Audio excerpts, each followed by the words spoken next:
High বন্ধুরা, আপনাদের সামনে আবারও চলে আসলাম নতুন একটি ভিডিও নিয়ে। আর আজকে নতুন একটি ভিডিও দেখানোর জন্য আপনাদের সামনে চলে আসছি। এই মুহূর্তে আমি আছি আমার ছাদের উপর, যে কারণে আজকে ভিডিওটি করা হয়েছে। চলুন সেটা দেখানো হোক। দেখতে পাচ্ছেন আমার ছাদের বাগানে আনারস চাষ করা হয়েছে। কি সুন্দর আনারস, দেখেন পুরোটাই ছাদের উপর।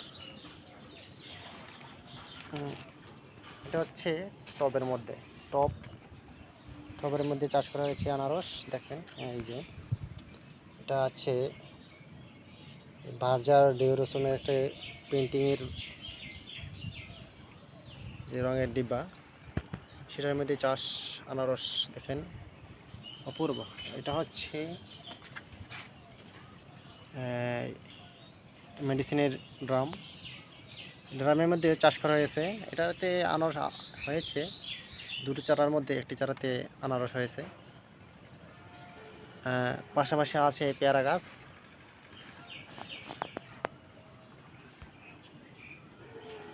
আর পেয়ারা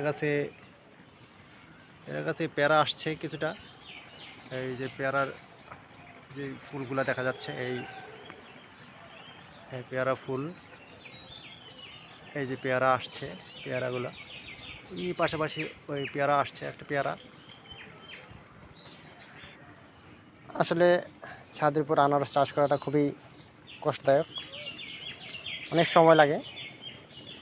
এই দেখতে পাচ্ছেন এই যে আনারস, এই পুরোটাই আনারস। এই যে আনারস,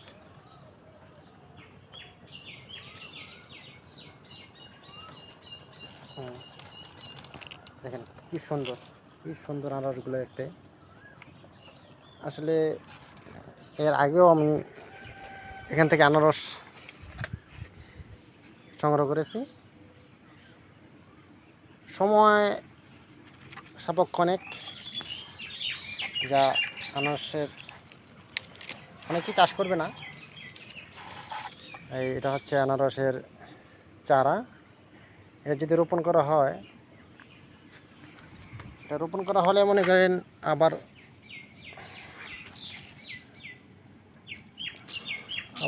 সামনে 2 বছর পর এটাতে আনারস ধরবে, ফলন হবে।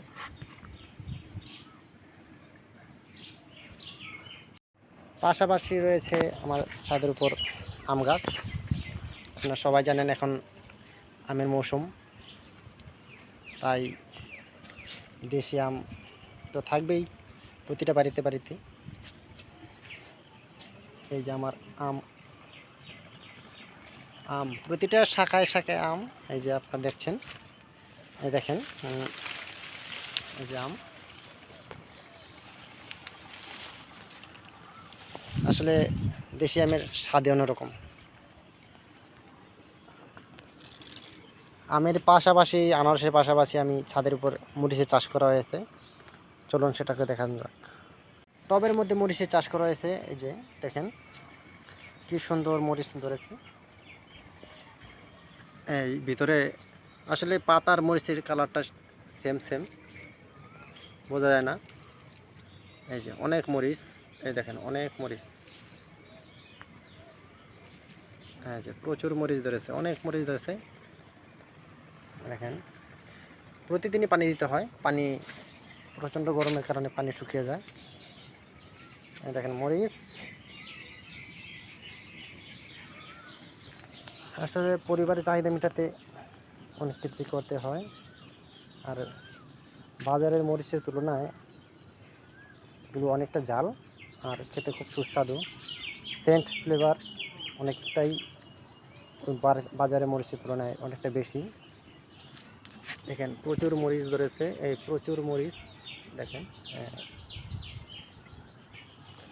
প্রচুর মরিচ ধরেছে। দেখেন এই যে মরিচ, এই শাখায় মরিচ, এই যে মরিচ, এই যে মরিচ আর মরিচ। এটা হচ্ছে আপনার যে গুড়ের যে হাঁড়ি, বড় হাঁড়িগুলা, সেটাতে রোপণ করা হয়েছে।